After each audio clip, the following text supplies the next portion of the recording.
اور میں نے کہا کہ ہمارا دل نہیں چاہتا، آپ یقین کریں، ہمیں شوق ہے جلوس نکالنے کا، تمہارے خلاف باتیں کرنے کا۔ تم نے روز تھرمامیٹر نکالا ہوتا ہے، چیک کرتے ہو کہ ایمان کتنا ہے کتنا نہیں ہے۔ یہ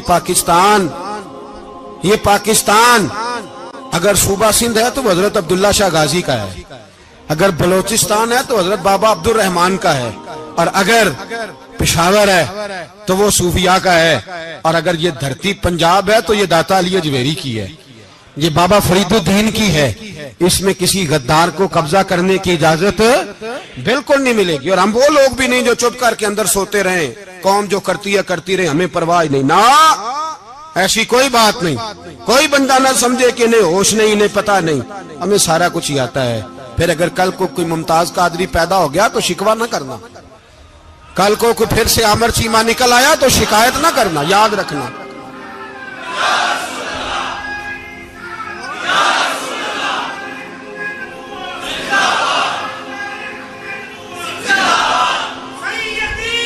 تو میرے بھائی کھل کے بولے یا نبی رسول کے صلی اللہ۔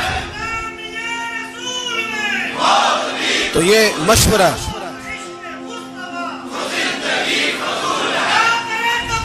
جزاک اللہ، تو یہ تمہیں مشورہ ہے۔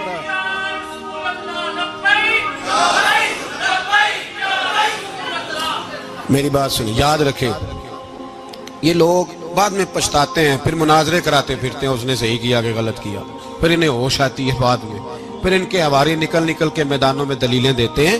اس لیے ہمارا مشورہ ہے انہیں کہ یہ اپنی حد میں رہیں، اور جو کام تمہارے ذمہ، میں نے کہا نا تم نے بڑا لوٹا، یہ قوم روز تمہیں موقع دیتی ہے لوٹنے کا، یہ موقع دیتی ہے، تو تم نے دولت لوٹ کے پیٹ نہیں بھرے، اب ایمان لوٹنے کے چکر میں آ گئے ہو۔ یاد رکھو، مسلمان گناہگار ہیں، غدار نہیں ہیں۔ تمہیں دولت لوٹنے کا تو شاید موقع مل گیا ہے، پر ایمان لوٹنے کا موقع نہیں ملے گا، تو اس لیے اس کو لگام دو۔ اور ویسے بھی کتا جو پالتو ہوتا ہے نا، اس کو گھر کے اندر سنگلی سے باندھ کے رکھنا چاہیے۔ یہ تمہارے بوٹ چاٹتے ہیں، بھونکتے ہیں، تمہارے حق میں وزارتیں لیتے ہیں، ہم نے تو کوئی وزارت نہیں لی تم سے، اور نہ ہمیں شوق ہے، اس لیے کہ ممبری کیا کرنی ہے جس کو ممبر رسول عطا کر دیا جائے، اس نے کیا کرنی ہے یہ ممبریاں جس کو پکا ممبر رسول دے دیا جائے، تو اس لیے اس سے باہر آؤ۔ میں نے کہا بڑے بڑے نمرود، فرعون، قارون دفن ہے، تمہارا بھی نام تک نہیں ہوگا، بالکل نام نہیں ہوگا۔ اس لیے ہمارا مشورہ، اور آپ لوگ بھی آئے نا یہ اگلے سال، تو ان کو کھڑا کر کے پوچھ لینا، اسلامی جمہوریہ پاکستان کا تم نے ایم پی ایم نے بننا ہے، پہلا کلمہ ہی صحیح سنا دو، چلو خدا کا واسطہ یہی بتا دو کہ تمہیں نماز بھی ڈھب سے آتی ہے کہ نہیں، اور آپ کی موج ہے، آپ بٹھا لیتے ہیں سر پہ، کیا کریں، سمجھانے والے مفت گناہگار ہو گئے اور بہکانے والے سب تمہارے یار ہو گئے۔ اس لیے یہ چھیڑتے ہیں جان بوجھ کے، اور پھر جب کوئی ممتاز قادری علیہ رحمہ پیدا ہوتے ہیں پھر انہیں دشواری ہوتی ہے، پھر ان کا جینا مشکل ہو جاتا ہے، یہ موقع دیتے ہیں، پتہ نہیں کس کے ایجنڈے پہ عمل کر رہے ہیں۔ میرا سوال یہ ہے، میں نے پچھلے جمعے پھر میرا سوال ہے کہ میں پوچھتا ہوں، اس آدمی کو ضرورت کیا ہے ختم نبوت پر بات کرنے؟ جب امت مسلمہ کے متفق کا فیصلہ ہے کہ مرزائی کافر، اسمبلی نے بل پاس کر دیا کہ مرزائی، ان کو اقلیت قرار دے دیا، اور جب سے وہ اقلیت بنے نہ ہم نے ان کی عبادت گاہ جلائی، نہ ہم نے ان کو قبروں سے نکالا، نہ ہم نے، بس ٹھیک ہے جیسے عیسائی رہتے ہیں، یہودی سے کس ملک میں رہتے ہیں وہ بھی رہیں، اقلیت بن کے رہے، کوئی اعتراض، پر تم انہیں کھینچ کے کیوں قریب کرتے ہو؟ تمہارا کیا یارانہ ہے ان کے ساتھ؟ بتاؤ تو صحیح۔ ان لوگوں سے ان کو چاہیے اپنے منہ میں لگام ڈالیں، اور اگر نہیں ڈالیں گے پھر انشاءاللہ ڈالی جائے گی، اور بڑی تگڑی ڈلے گی، اور پھر ایسی ڈلے گی۔ سلمان تاثیر جب مرا تھا نا تو 5-5 لاکھ روپیہ مولویوں کو آفر کی جنازہ پڑھاؤ، 5-5 لاکھ روپیہ چھوٹے چھوٹے مولویوں کو۔ اور داتا صاحب کی مسجد کے خطیب بھی صوبائی جو تھے، وہ خطیب تھے، ملازم تھے، انہوں نے کہا کہ ایمان نہیں بیچنا، نکالنا نوکری سے تو نکال دو۔ اور بادشاہی مسجد کا مولوی جس کا پتہ ہی نہیں چلتا، کبھی کدھر چلا جاتا ہے کبھی کدھر، یہاں تو وہ بھی کھڑا ہو گیا، اس نے کہا نا ایمان نہیں بیچنا۔ گورنر ہاؤس کی مسجد کا امام کہنے لگا کہ بخشا جانا نہ جانا یہ تو رحمت الہی کا معاملہ ہے، پر اتنا گندا جنازہ نہیں پڑھنا، اتنا گندا جنازہ نہیں ہم پڑھیں گے، مرنے کے بعد تمہارے جنازے نہیں پڑھے جاتے، تمہاری قبریں خراب ہوتی ہیں، کدھر ہیں تمہاری دولتیں؟ اور وہ مولوی آج تک پتہ ہی نہیں کدھر گیا جس نے اس غلیظ کا گندا جنازہ پڑھایا. تو بھائی اپنی قبر حشر کو جب جہاں تمہارے جنازے نہیں پڑھے جا رہے تو وہاں تمہارا کیا حال ہوگا. اس لیے ان لوگوں کو چاہیے کہ اپنی زندگی اس طرح گزاریں کہ کچھ نہ کچھ منہ لے کے سرور کائنات کے پاس چلے جائیں، ورنہ ایسا نہ ہو کہ یہاں بھی پھٹکار اور وہاں بھی پھٹکار. اس لیے ہمارا مطالبہ ہے حکومت سے کہ شرم کرو اور ایسے بھائی مانوں کو، کالے ناگ جو تم نے بھرتی کی ہوئے ان کو نکالو، اور اگر تعریفیں کروانی ہو، تلوے چٹوانے ہو تو اندر کمروں میں ان سے چٹوا لیا کرو. ان سے کہو کہ یہاں ہماری نوکری کرو، باہر نکل کے رسول اللہ صلی اللہ علیہ وسلم کے دین کے بارے میں گفتگو نہ کرو. اس لیے کہ اللہ تبارک و تعالیٰ نے اس دین کے اندر بڑا حسن اور بڑا جذبہ رکھا ہوا ہے، بڑا وقار ہے. ہمارا مطالبہ ہے حکومت سے کہ ختم نبوت کے مسئلے پر کوئی سیاستدان گفتگو نہ کرے. آپ تائید کرتے ہیں اس بات کی؟ اس پر کوئی سیاستدان کوئی گفتگو. ہمارے پاس بڑے تماشے ہیں سیاست کرنے کو، باقی تماشوں پہ سیاست کرو. یہ رسول اللہ کی ناموس کا معاملہ ہے، یہ چھیڑنے کی تمہیں اجازت. مجھے سمجھ نہیں آتی یار، جب بات ختم ہو گئی، اسمبلی نے بل واپس لے لیا، تو صوبائی وزیر قانون کو آخر تکلیف کیا ہے؟ آپ کے پاس جواب ہے کوئی اس بات کا؟ بات ختم ہو گئی، ہم نے جلوس نہیں نکالنا، چھوڑ دیا، خاموش ہو گئے. علماء نے میٹنگیں بلائی تھی، کینسل کر دی، ٹھیک ہے جی بات. اب دوبارہ سے کیوں چھیڑتے ہو؟ پھر کہتے ہیں احتجاج ہوتا ہے، شور ہوتا ہے. تم خود ایسی حرکتیں کرتے ہو جس سے افراتفری پیدا ہوتی ہے. یہ ملک رسول اللہ کے نام پہ بنا ہے، اور قیامت تک یہاں وہی ہوگا جو میرے رسول پاک صلی اللہ علیہ وسلم کی رضا ہوگی، اور نبی پاک کے قانون کے خلاف کوئی قانون یہاں چل سکتا؟ اللہ ہمیں سمجھنے کی توفیق عطا